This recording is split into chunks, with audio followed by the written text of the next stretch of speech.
What's it gonna take for you to finally break up with your bullshit? Think what you could do if you could only break up with your bullshit. Hey, what's up? My name is Michelle Akin, and I am a coach. If you don't know me, I've been building a community of creative people for the last few months, and the community is called Break Up With Your Bullshit. So it became a podcast very quickly.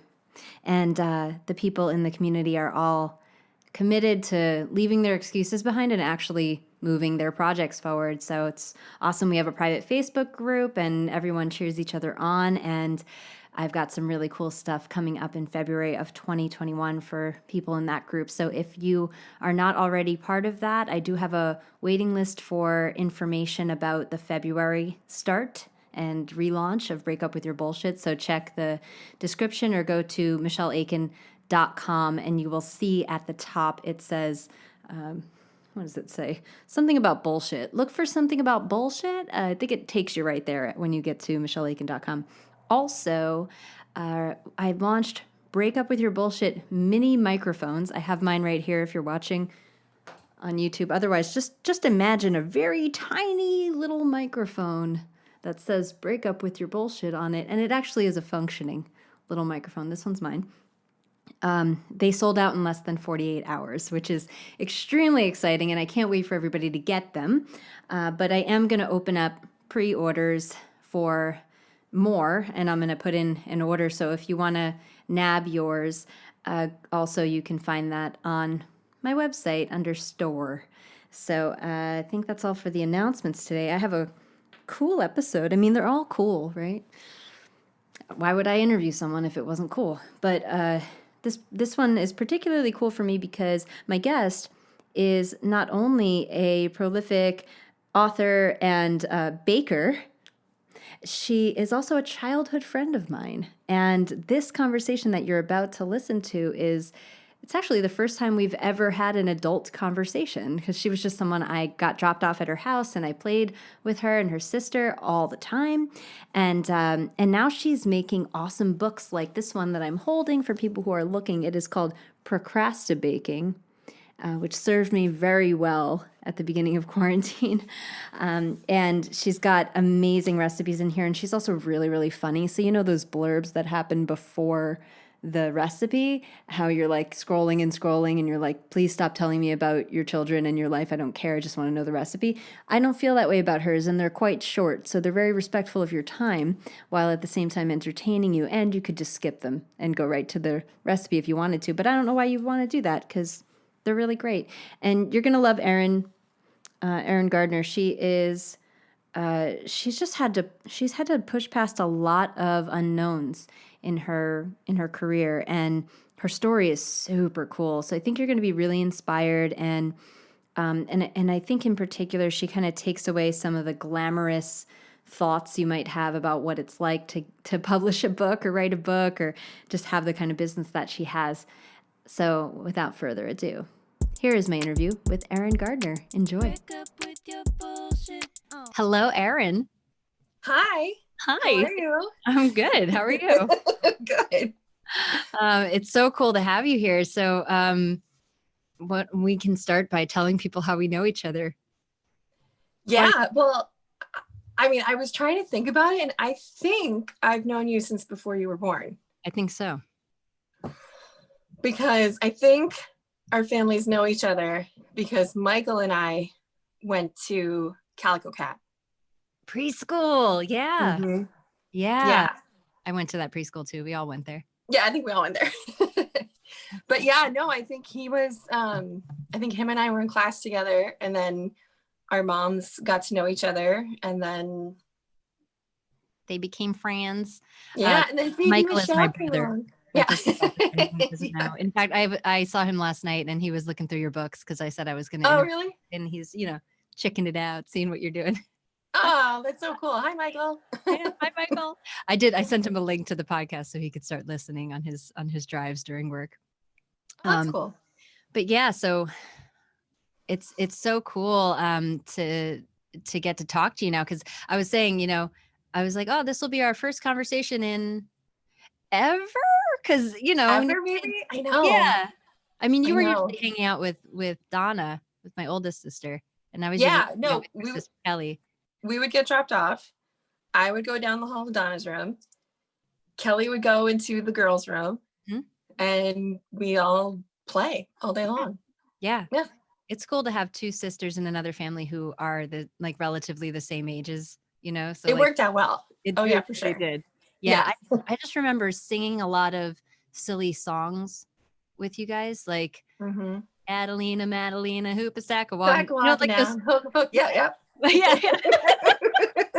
just always doing like, okay, now let's do this one. Oh, now let's do this one. Tell that joke.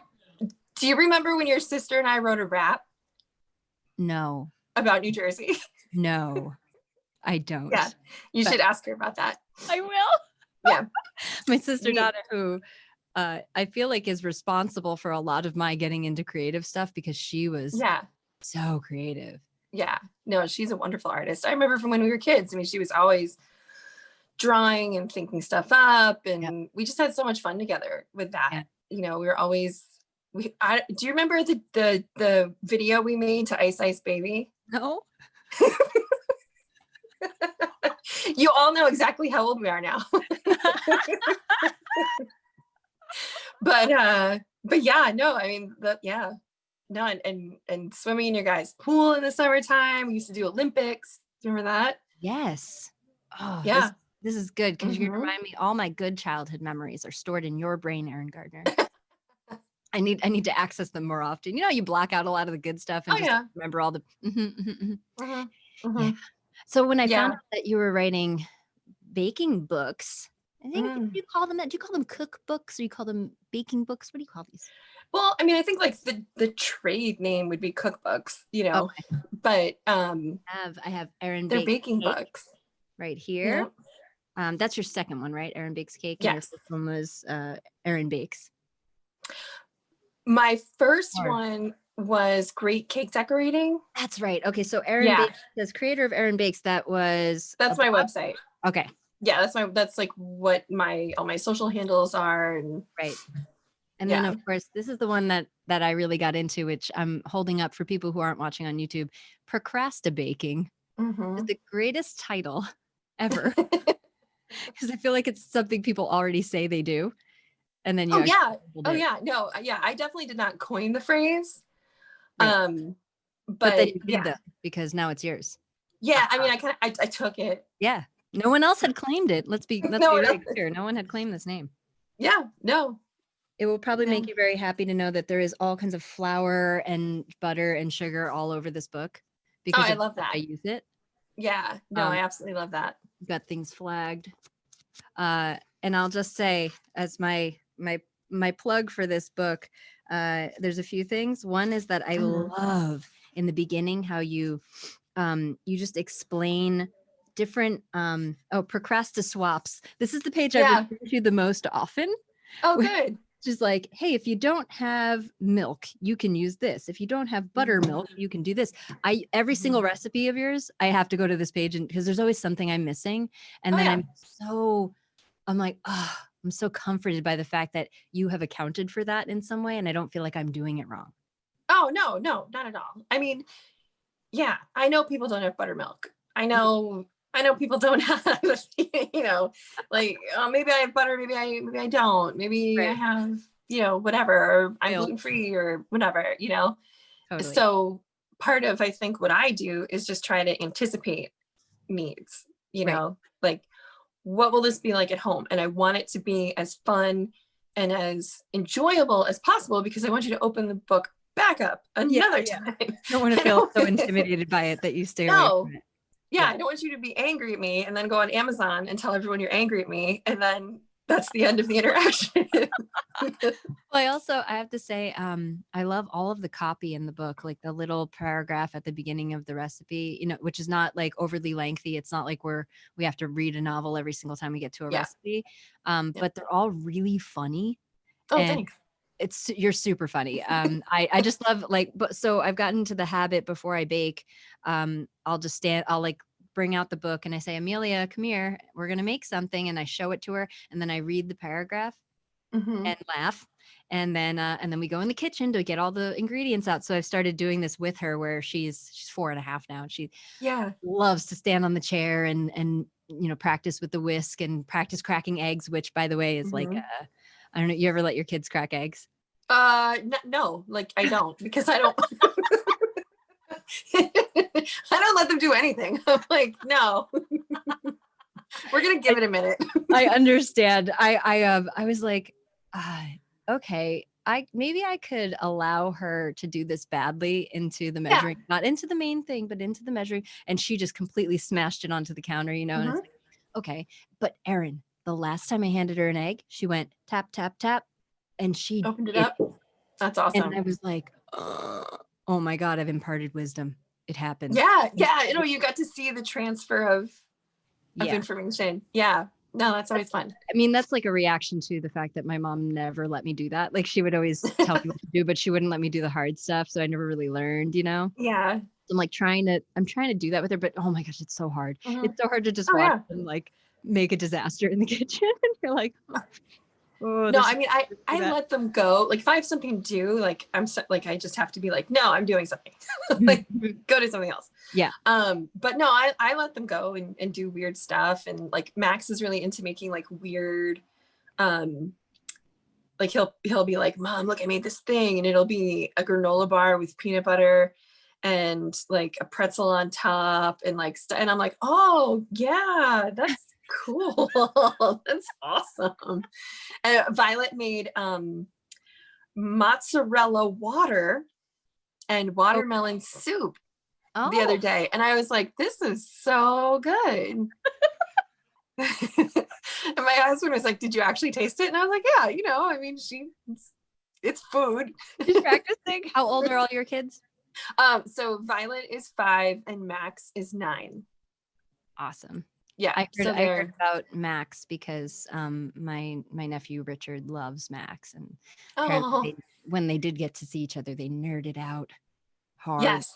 They're both that was like the best random occurrence to see your sister and her kids, and we like swam in a random river in New Hampshire, like just because we couldn't get to where we wanted to go, and we were like, oh, let's swim here. Oh, that's so awesome. It was cool. Yeah, they're all super creative too. And I imagine it's just kind of that when you say your kids are like kind of inventing food, that makes complete sense to me, because Mom is writing recipes all the time, So that's really neat that it rubs off on them. I was thinking before this interview, I'm like, what do I even want to ask you? Because like there's the process of writing a cookbook, there's that, but there's also just like this this thing I don't understand about creation of recipes. And what all goes into that, because it feels very mysterious to me. Maybe it's because I don't know a lot. I just follow instructions. Like I don't have a like an extreme knowledge about baking and what works and what doesn't. But how do you even go about assembling a book like this? That's a really good question.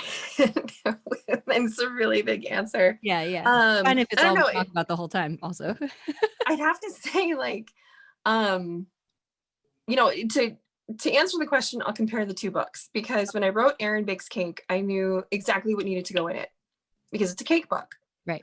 So I knew I needed the cakes and the buttercreams and the fillings, and I wanted to add the crunch elements, and I knew this is how I make cakes. This is how I want this book to be.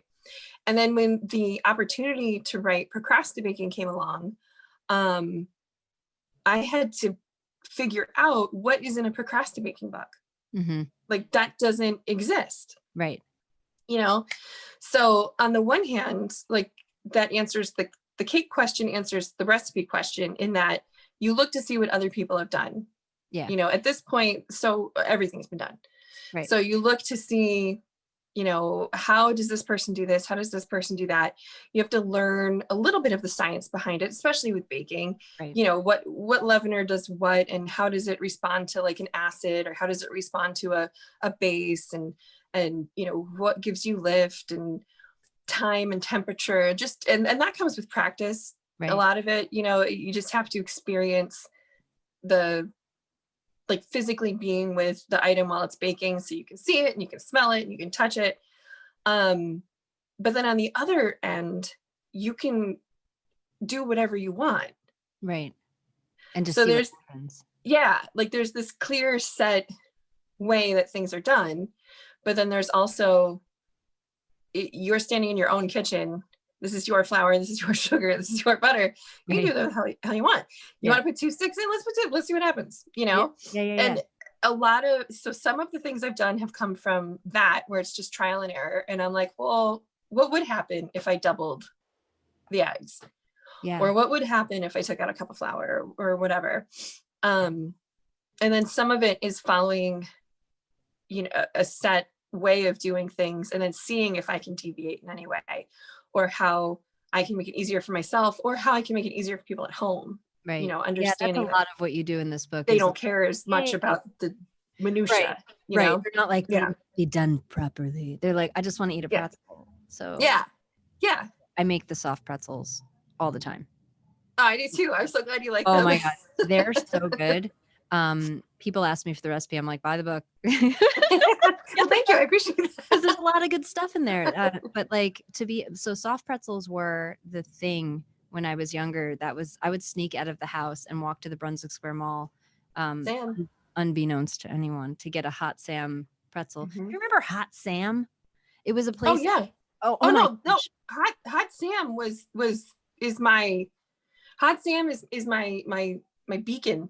Really? That I'm heading towards, that I'm trying to get to. Oh my God. Like you want to be Yeah. a Hot Sam? No, like I want to make I have Want to make that researched recipe? and searched to see if I could find Me like too. someone who worked there, or I found the Hot Sam recipe at some point when I was Googling, but I don't know how real that is. And I've never, so for people who don't know, Hot Sam was this like little hole in the wall pretzel place. And I don't know how big they were, but I know they were at my mall. And then Auntie Anne's came in, Yeah. and then Hot Sam went out of business. And I was so mad because they're different. Totally different. Completely different. Like Hot Sam was this like extreme sourdough. The outside crust was like hot and crispy, but then the inside was perfectly moist. And you know, people hate that word, whatever. It was moist, y'all. And I would risk getting grounded to go and buy these pretzels because they were so good. So good. But I'm really glad you're on it, because I have long thought about figuring out how to make a Hot Sam pretzel. Yeah. And I think your recipe is the closest I've come to something that brings me as much delight, I will say. Well, I'm glad about that, because that was definitely the destination I had in mind. That's awesome. So funny. I mean, it's so good. And I did it wrong the first time. And then every time after that, I'm like, I'm going to get this so right. It's going to be so good. What happened the first time? I was looking at all the dry ingredients and I dumped the yeast in. Or no. Oh. Dumped the baking soda into the dry and not the water. Yeah. Part of the pretzel process, y'all, is that you have to drop the pretzels into simmering water that has baking soda in it. Probably one of the most precarious parts of the recipe. I'll also I try and figure out different, like, how, if I position the pot like this, is it easier? And I find little ways of making it easy. But yeah, I dumped the baking soda into the rest of the dry ingredients, and I was like, oh no. This is a scientific experiment here, so like that's gonna have a reaction. And so I scooped it out, but some of it just they came out tough. They were still delicious though. Oh yeah, no, I'm sure you still got like the pretzel flavor. But and I have to say, like, don't feel that you're alone, because that is the pretzel mistake. Really? Like, yeah, that is the pretzel mistake. To read the recipe and then you're like, oh, all the dry ingredients, boom, boom, boom, boom, boom. Not that one. Not that one though. Yep. Now I'm very good about, what did I make the other day? Oh, I made the giant cinnamon roll scone. Ooh. And I read through the whole recipe a few times before I started, because I was like, I am not, this is complex. And I could only take in so much of it, but I'm like, whatever. The more you read it, the more familiar you get, and then you don't make a mistake. So just read the damn recipe. And you give advice in the beginning of the book that I usually completely ignore. But like, I'm like, wait, I know she definitely tells us to check these things, and like, you know, how to set up everything so you don't mess it up in the middle of it. But it's like a baking for me, and maybe for you, it's like a meditation. It's like, and now this, and now this. And I don't, I might listen to an audiobook while doing it, but I don't like stop to check my phone or any, like I'm Yep. in it unless I'm Instagram storying so that I can show you what I'm doing. Cause Yeah. Yeah. I do that. I get excited. You know what? When I have to do when I have to do Instagram stories and stuff to post on my own account, it drives me crazy. Like I hate doing it because I don't want to do it. Yeah. I want to be doing the thing, and doing Right. the Instagram thing is a different thing. And it's like, ugh. Whole other media. Yeah. Yeah. And I want to be in the process. I mean, I think that's why Procrastibaking like resonated with people, because it does feel good to tune out to everything else and then just be in a process that you cannot leave. Right. Which I think too is why the baking shelves when quarantine started were empty, because everyone was making bread, and not just for survival, like bread, bread's great to have. My husband and I just bought a lot of crescent rolls, the frozen, not frozen, the refrigerated ones. Yeah. Just in case. But yeah, people started making bread. So yeast was sold out for a while. And I think that says a lot about what we do. And not just the fact that we want to go eat carbs, but there's something therapeutic about baking. Yeah. People are like, yeah, I have no purpose in life right now, or I lost my job and I'm just going to bake. And I think I witnessed a lot of people like self-diminishing about it, like, oh, and I'm just baking and I'm avoiding the rest of my life. And I'm like, yeah, but you're creating. You're baking. Yeah. That's what you're doing. Yeah. We got to see, like, what would you do if time was not a limited resource? Yeah. Yep. Well, a lot of people wanted to make their own food. Yep. Which is great. And I hope that as life returns to something someday, some semblance of normal, something someday, that people, I hope they hang on to that more, and yeah, it does. Some of the advice I gave some people at the beginning was to not make sourdough. Oh yeah, everyone was making sourdough, because you have to be so committed, and you have like a million ways you can screw it up, and it's not going to feel good. And I really think people needed to do something that would make them feel good. So chocolate chip cookies, or a scone, or something where once you're 9 hours into the process, you don't like horrifically fail, right? And like then have to start over again. Like croissants. Like croissants. Oh my goodness, I've never made them, but one morning I was like, I'm powerful, I can make croissants. Let me read the recipe. No. It takes days. Now I understand why they're expensive when I get them places. Oh yeah. Oh, because that process is insanity. Yeah, no, when I had a bakery, I wouldn't make them, because I was like, no, I would charge you $47 per croissant if you wanted me to make them. Can you briefly explain the process for croissant making for anybody who hasn't researched it? Yeah, you have to make two doughs. You make one that's a butter dough, and then you make one that is a yeasted dough, and then you laminate the dough. So you have to roll the yeasted one and then fold in the buttered one, and there's a series of folds and rolls, and you have to let them rest, and then you have to roll it out again, and then you have to cut them into croissants and shape them, and then you have to let them rest again. Like, it really is a couple-day process where you should start the dough a day ahead of time. Right. And you have to like be home all day to do it, because you're going to be doing a lot of back and forth. Right.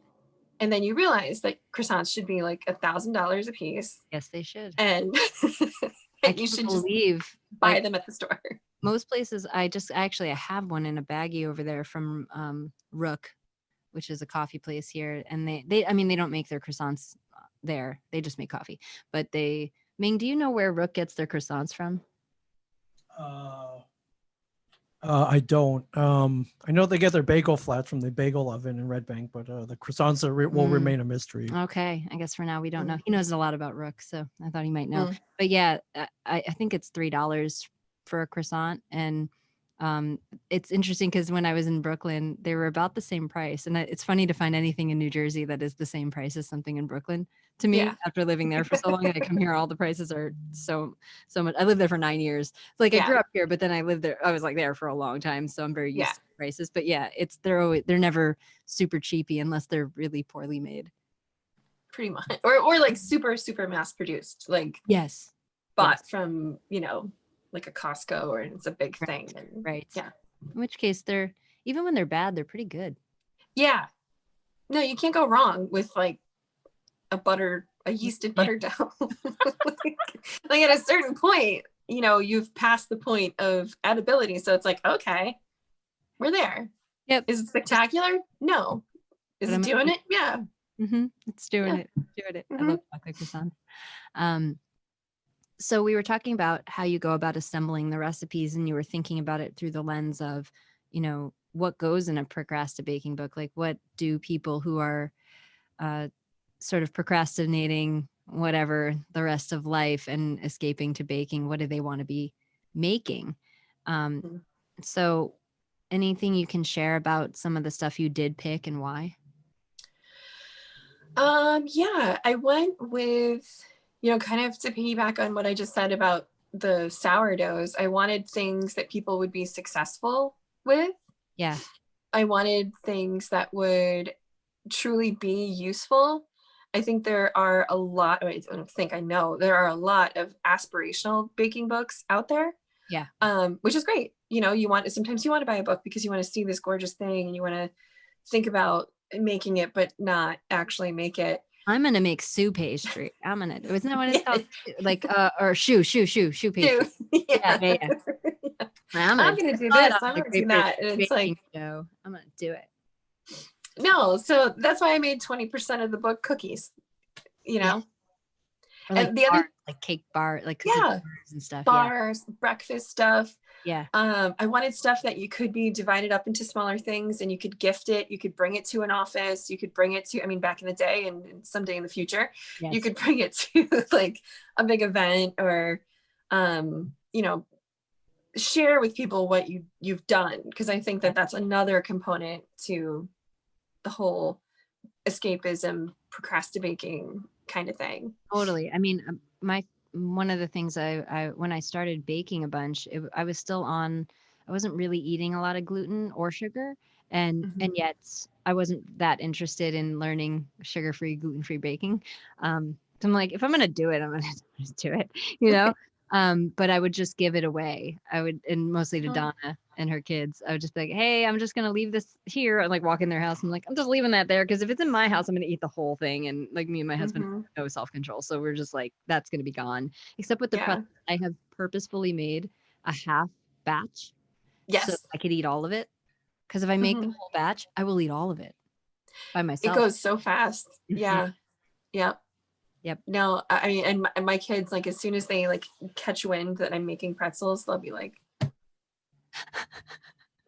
where are you in it? So what do you think, like an hour? Okay. And like Max will just kind of like circle the island. Like, is the dough rising yet? Are we at that part? How about now? Yeah. So we're on the 5 more minutes rising, then we're gonna shape. Yeah. My daughter also asks me to make pretzels, but it's so that she can eat the salt. Ooh, did you get real pretzel salt? I get the kosher. I get more kosher salt. Yeah. Salt. She loves salt, and so she'll take an entire pretzel and then just pick all of the salt off of it. So I got to where I'm like, I'm not making pretzels so that you could. I gave her a little palm full of salt. I was like, here you go. Yeah. Bye. And she just watched her TV show and just ate the salt. Eating grains of salt. Wow. I used to eat salt as a kid. So like I used to eat just like lick ketchup, and she loves ketchup and salt and butter so much. I remember you eating a lot of ketchup. Yep. That's hysterical. You remember that? No, when you said it just pinged in my brain. Like, yeah. love ketchup. To this day, I love ketchup. Like I can't imagine that went away. Yeah. No, it didn't. Like if I get like a burger from a place, I fill a plate with ketchup so I could, even if there's Dip ketchup it. on the burger, I dip the burger in ketchup. My daughter, I will find her. Actually, she loves sauces. Anything you dip.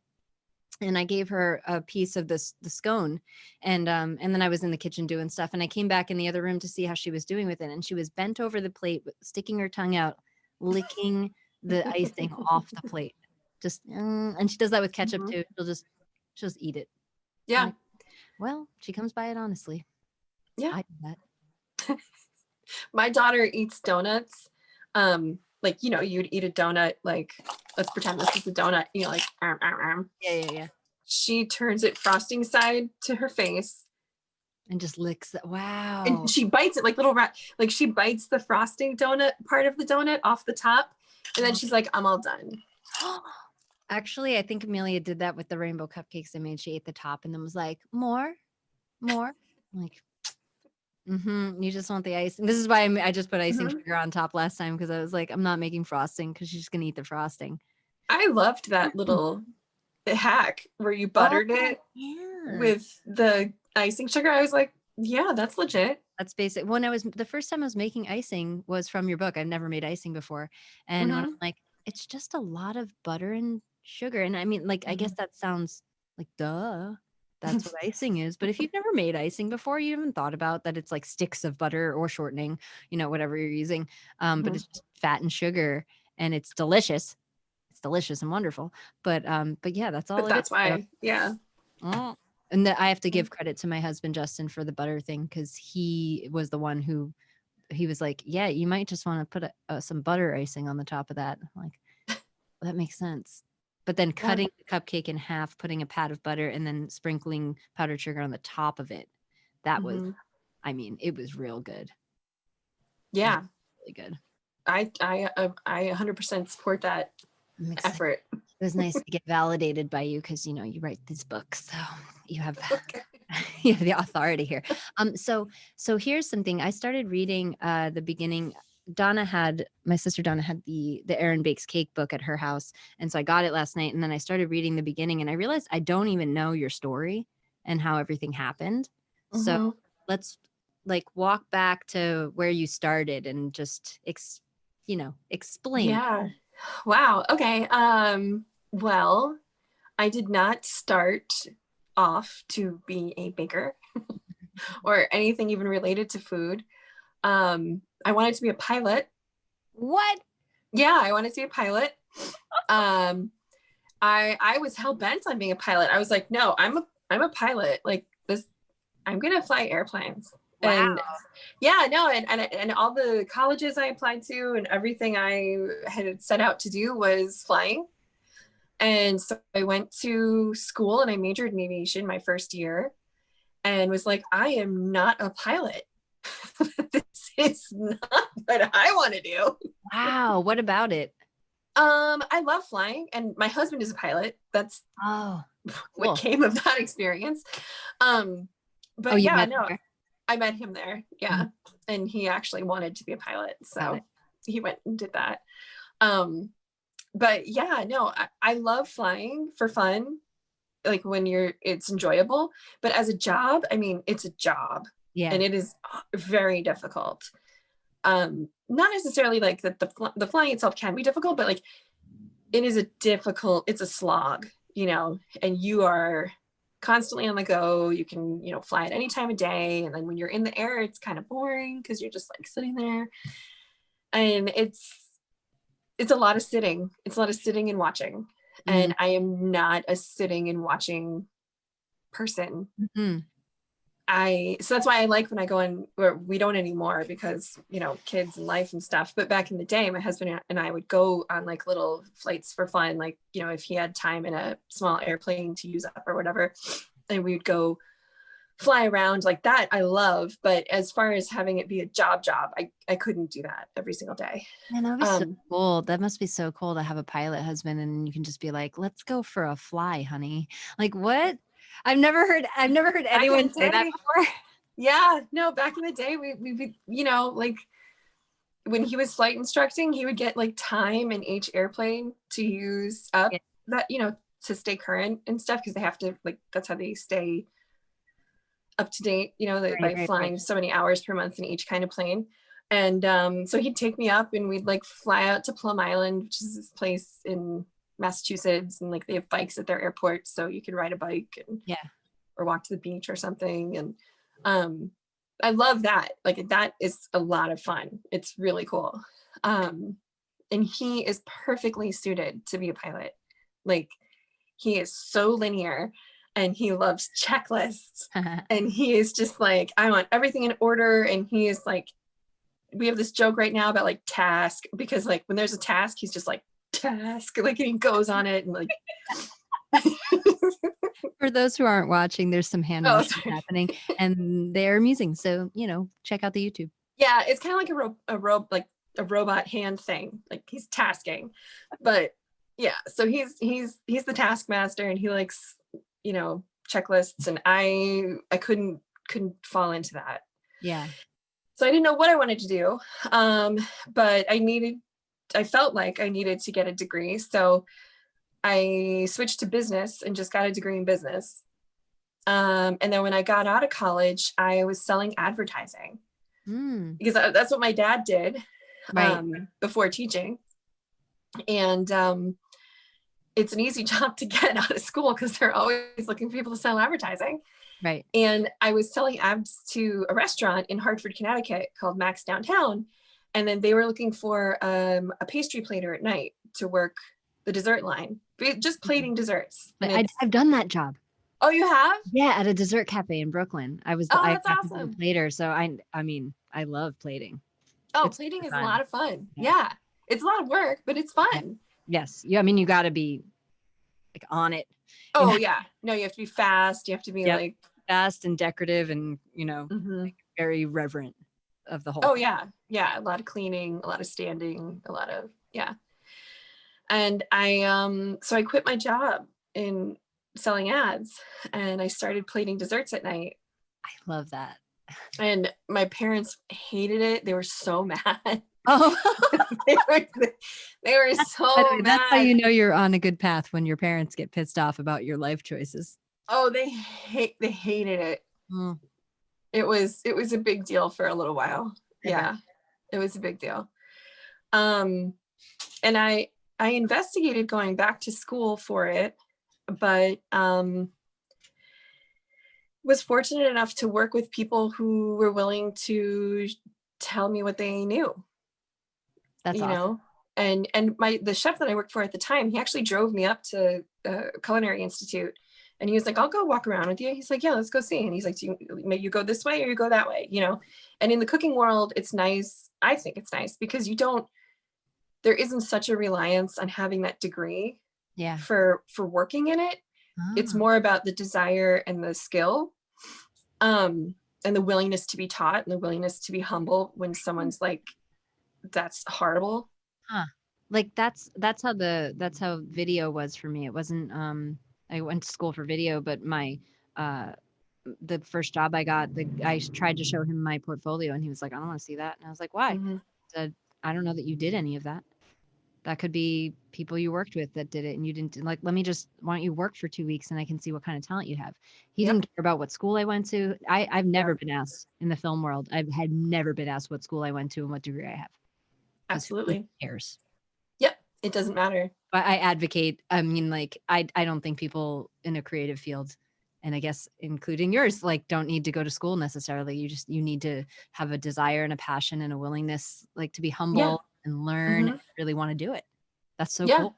No, the guy that I was just talking about who drove me up to CIA, when it's like, "I'll do the job, like I'll be the dessert plater," he was like, "Show me your hands." And so I showed him my hands and he's like, "All right, well, you have big hands and long, thin fingers, and I'll give you 3 nights and I'll see what you can do." And I was like, "Wow. Okay." It's like the creepiest interview. "Show me your hands. How long are your fingers?" Super creepy. I wasn't really old enough or experienced enough yet to know that like could have been creepy. Like, I was just like, "Here are my hands," you know. Like, "How do I interrupt? Can I have a job? Are these good hands?" Yeah, no. but he let me stick around. So, you know, it worked out. Yeah, and then I moved to Boston and worked my way around the restaurant world there. You know, my husband and I, we moved up to New Hampshire because it was better for him in terms of flight instructing, and there was a small airline to get into, which he's into now and has been with for, you know, 12 years. And I was a pastry chef for a big inn up here in New Hampshire for a little while. And then I knew for me to continue, I had to go out on my own, because especially as a pastry chef, you hit a hard wall in terms of how far you can go in a restaurant and how much control you have. You never really have control. Yeah. And you never have the last say. Right. And it's not, the chef doesn't either. It's the owner. Whoever owns the restaurant has the last say.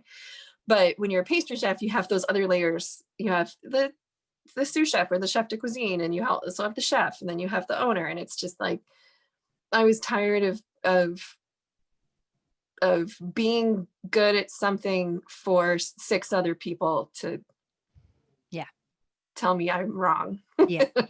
Or to take credit, you know? Mm-hmm. So I had tired of that, and I knew I wanted a business. I wanted to be in control in that way too. And I got an email from this like pastry newsletter thing that was like an industry newsletter for a sugar flour class with this very respected sugar flour artist in New York City. And I thought, well, I'll try that, you know? And so every Saturday for a month, I drove down to New York from New Hampshire to take this class with him. And then I'd drive back that day because I didn't have any money to like stay in New York. Right. So Hey, you made it work. Yeah. So I would drive back and get home at like midnight. And then I started doing wedding cakes on the side, and I started doing them for, you know, for a chef that I used to work with, who then was at an event center. So sugar flour means like the flowers on top of a cake, that kind of sugar flour? Yes, they're hand sculpted flowers out of a sugar paste. Right. And the kind that I do or did and became known for, it's very realistic. It looks like you've made the flour. That's awesome. Like if you saw a picture of a cake with sugar flowers on it, you'd be like, is that cake? Is that flour? Are those real flowers? What is that? You know, because they're hyper realistic. Yeah. And so then that led me to open my bakery, where I made wedding cakes and did custom cakes, and that I got a lot of attention from doing that, which was wonderful. Read Martha Stewart or like something. Is this when that happened? Yeah. It was a bunch of things just started happening at once, where I, you know, Martha Stewart weddings reached out to me, you know, all of the places in the wedding world that you want to notice you started noticing me. So that was really exciting. And I was in constant pursuit of that as well. You know, I wanted to build the business. I wanted to be recognized in New Hampshire for the things that I could do that maybe weren't common for around here. And I think that was one of the reasons I was able to be successful. Yeah. Or this was a skill that I went someplace else to learn, because this is pre-internet. Right. I'm talking like I'm an elder millennial. So you couldn't go online and learn a skill. So the fact that I had gone and done this was unique for the area, I guess you could say. That's awesome. That changed with the internet.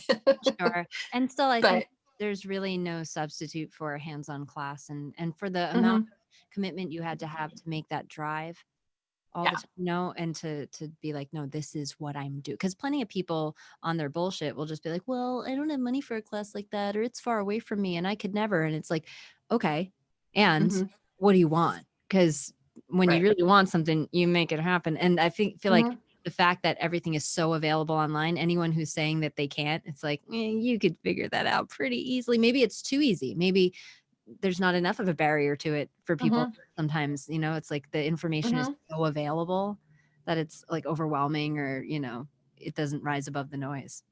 Yeah. Or they take it for granted, Yeah. because they never had to find it. Right. Like physically find it. Yeah.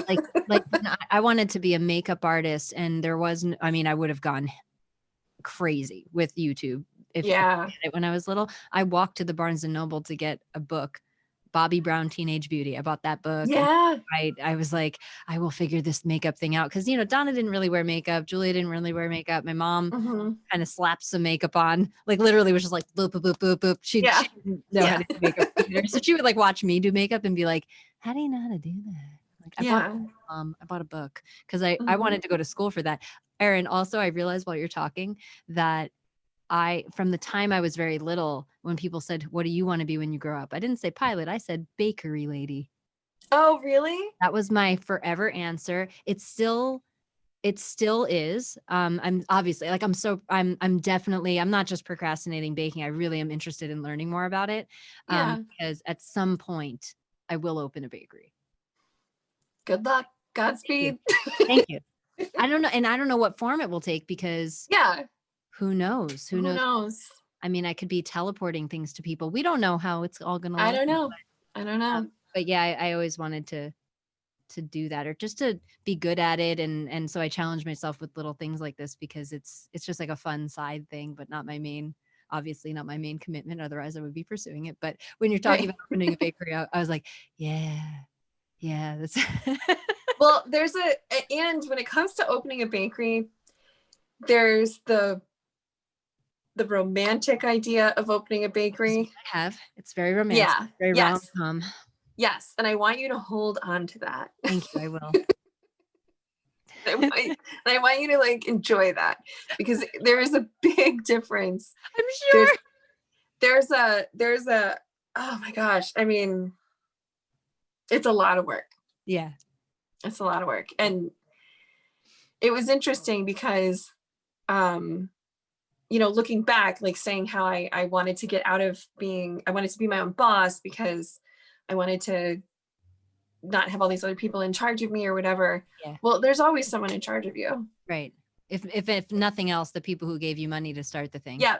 Then it just became the customers. Well, maybe I'll just be the person who has the money and buys an existing thing, rebrands it, and then someone else runs. Like I think that's the kind of thing I mean when I say I'm going to have a bakery. Yeah. Because it's more that I just want to have one. More so than I want to be the one baking everything. You just want access to a bakery. Yeah. Well, and my idea is to play off guilty pleasures and call it pleasures. Oh, I like that. No guilt allowed. Yeah, I love that. Thanks.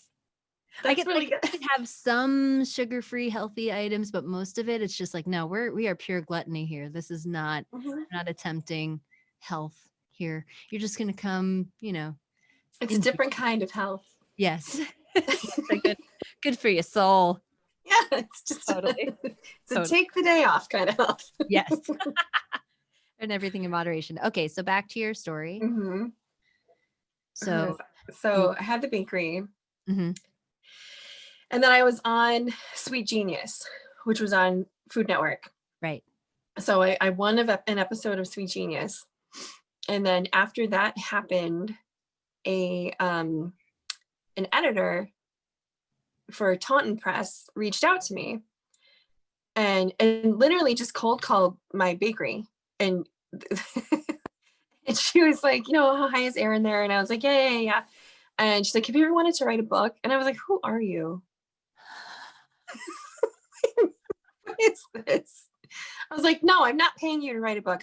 And she's like, no. She's like, fine cooking, like, and I was like, oh, okay. I don't know. This is so weird. And she's like, no, and so we set up more calls and we talked, and that's how I wrote the first book. Was she just called me. Wow. I think I don't know this. I should ask her because I still am in touch with her. But I think she knew someone on the production team for Sweet Genius. But it was after it happened that she got in touch with me. And she was like, oh, we can take your 15 minutes and like build it to something else. Yeah, yeah. And Taunton Press writes books on the fine art of doing things. So they have like fine cooking, fine, I'm not going to know all of them now, but quilting, woodworking, like fine craft. Yeah. That they kind of dive into. So I wrote their first cake decorating book. Wow, that's amazing. And that was not this one, but not Erin Bakes. No, that was called Great Cake Decorating. Yeah. Decorating. And I'm really glad that I had the experience to learn how to write a book. Because I did everything wrong. Like what? And had completely unrealistic expectations. Just from how, this is going to sound so stupid, and I feel stupid even saying it, but I didn't even know that like when you write a book, you come up with everything. Yeah. I mean, this was years ago now, but I didn't know. I'm like, so what's the table of contents going to be? They're like, you tell us, Erin. Mm-hmm. Oh, okay. Important for people to hear, because like it sounds like a duh, but like, yeah, it just sort of like, I don't know everything that goes into making a bakery. Like you don't know. I never wrote a book. I didn't know what the publisher does versus what the editor does. And, I didn't know who did what, and they don't exactly like lay it out for you, No. They don't have the time or desire to like teach you how to be. You got to do it. It's like they give you a launch pad, they give you some structure, and you got to go. And I think it's a lot of flying blind. Like even I feel like I don't know this for certain, but actually I kind of do, that when you get picked up for a TV show and there's a network behind it, like you're responsible. Everything needs to happen, and if it doesn't happen, your ass is on the line. And it's like, you think, oh, it's just a machine, I just get put into the machine. Or music artists, it's like, no, you need to show up and produce. And yes. I love that they came to you, because I feel like so many people are getting, like I said, 15 minutes on like whatever, that 15 minutes of fame, the concept, on the show, whatever. But especially in food. Yes, there's a lot of it, right? And and like you don't just, I don't know, if you do something with that, if you harness it, and then like you have like to go, okay, I got that. Now I'm going to take this other opportunity. I'm going to go from that, and I'm going to keep building, and I'm not just going to ride the fumes from that, but I'm going to go make something. And that's so important, because getting on the show is not the end game. Even winning the show is not the end game, obviously. Nope, not at all. No, I think that that's a really important thing for a lot of people to learn. And something that when you realize it, it's like, it can be disheartening and also empowering, is when you realize there's no destination. Yeah. There's none. It is heartbreaking and empowering at the same time. Because there's no, you made it. Right. That's not, it's not a thing. You just keep going. Yeah. And I think that's why, or you don't, right? Because it's the journey and the process, not the destination. And people hear that and they're like, yeah. But what if I get 1 million followers? And it's like, you can, but if you don't nurture that audience, then it's just going to be 1 million basically dead bodies following you, because they're not interacting with you and they don't know who you are anymore, and they don't remember following you in the first place. So it's not about collecting attention. It's about keeping it and keeping it fresh and continuing to evolve yourself, so that some people leave and new people come. And like, this is what creators do. But there's too much of a romanticized idea of, I'm going to make it one day. Yeah. And that there's some like,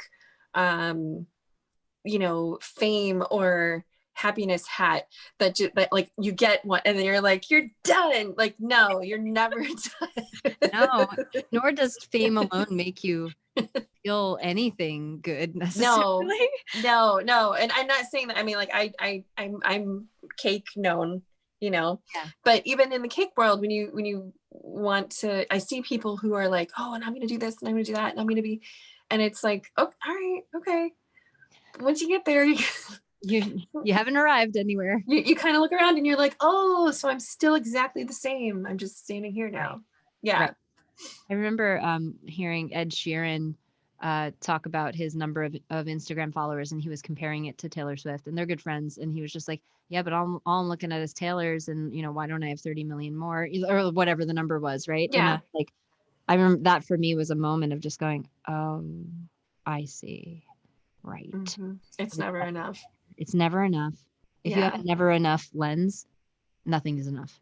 So you got to deal with the lens, not the circumstances around you. And if you break down the lens and not see everything that way, then you can actually enjoy your life and exactly how it is, right? Like if you could be happy right now, great. Because right now is all you ever have. And these are like cliches. Yeah. It's like so true, especially when you've It's so true.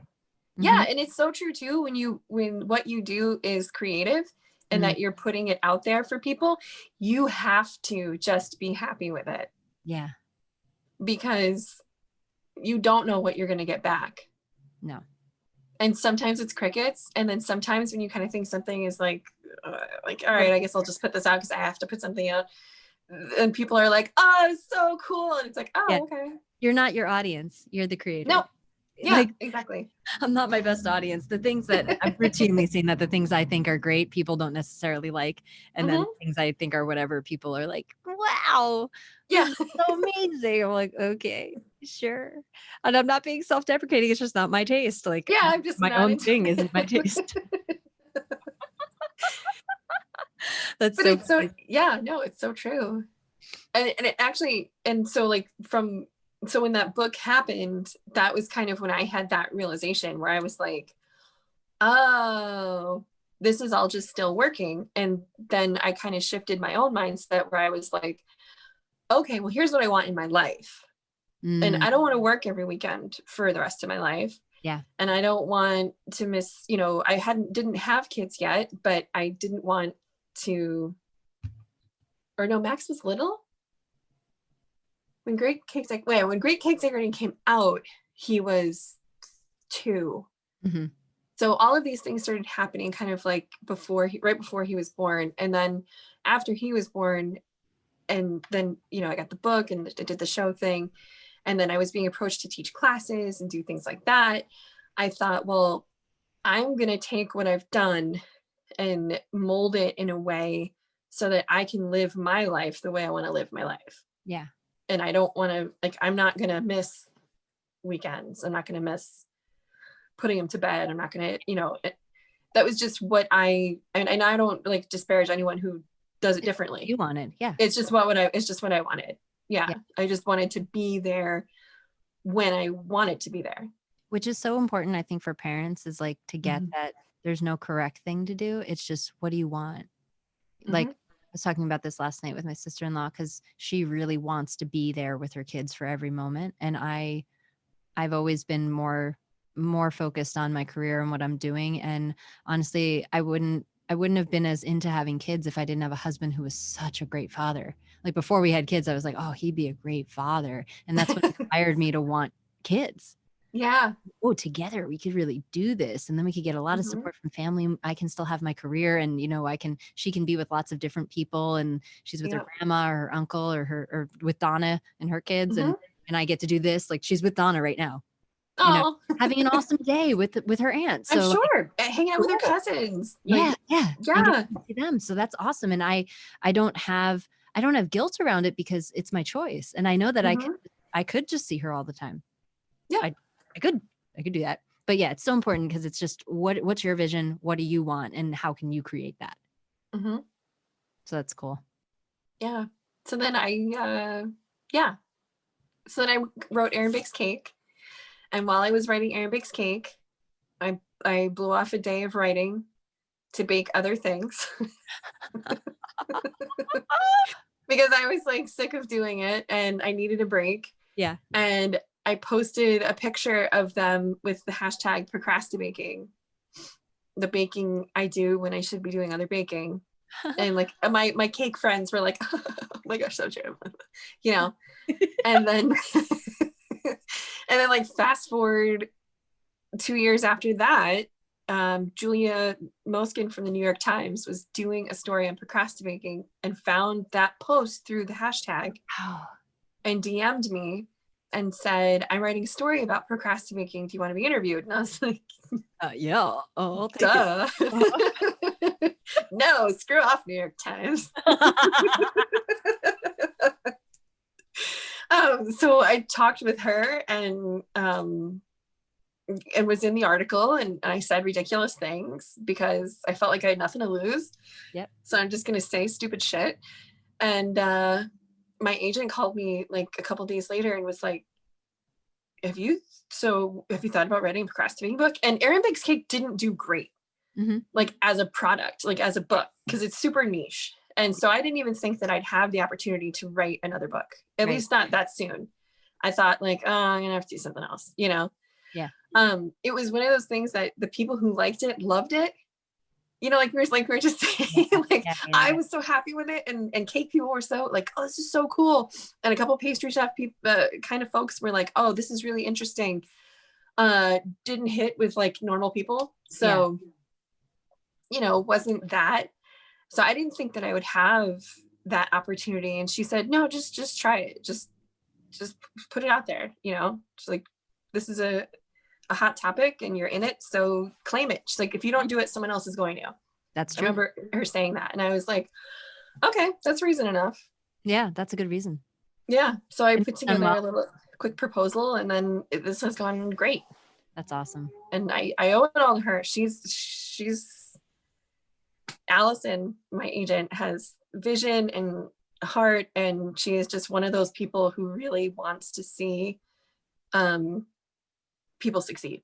Yeah, which is so rare. Everyone needs multiple of those in their life. But like the important thing is that you put yourself out there so many times in your story. You just like consistently bet on yourself and then go toward what you love. And then people come around to say, hey, I noticed you got this great energy. Can I help you harness it? Can we direct it in a direction? Because I see something that maybe you can't see. And I'm forever talking about how we need creative partners. We need people on our team to support us. And if we don't have a team and we don't have anyone helping us with our vision, then we won't see as far, you know. Oh, you froze. Yay. Hi. Hi. I made it back. Yay. I don't know what happened there. Me neither. Well, we're back. Oh, hold on. Oh, it's a good picture of you. Why internet? I probably have written down what I was saying at that moment, but I don't remember. It was probably something good, but we're back now. And we only have a few minutes, Erin, so I want to do some wrap-up stuff. But this was awesome. So, so what advice do you have for, actually, I'll start back here because you may not know this. So the whole point of this podcast is that it takes getting over your own bullshit to actually do something like put a cookbook out there or, you know, go on that show or whatever. You have to kind of get over some stuff, right? So there's people listening to this because they're still on their bullshit. You know, they want to be inspired. They're not going forward. So what advice do you have for people who are on their bullshit right now? That's a good question. Well, I'll tell you something that my dad told me that I always hear in my head whenever I want to do something or try something is he used to say, why not you? That was his, you know, and he did it when we were little and anything, you know, when I'm like, oh, I want to run for student government or I want to do this, you know, but I can't or blah, blah, blah. And he'd be like, why not you? That was always his thing. Why not you? Someone's going to do it, right? Yeah. Why not you? And it was funny. It kind of rang back into my head when talking about my agent, when she was like, someone's going to take it if you don't. And it was kind of the same advice. Like, someone's going to do it. So why not you? And I think the other thing to always keep in mind, and I don't know if this is reassuring or again, reassuring or disappointing, but no one's going to remember all that much about what you've done. And that's not to like discourage anyone.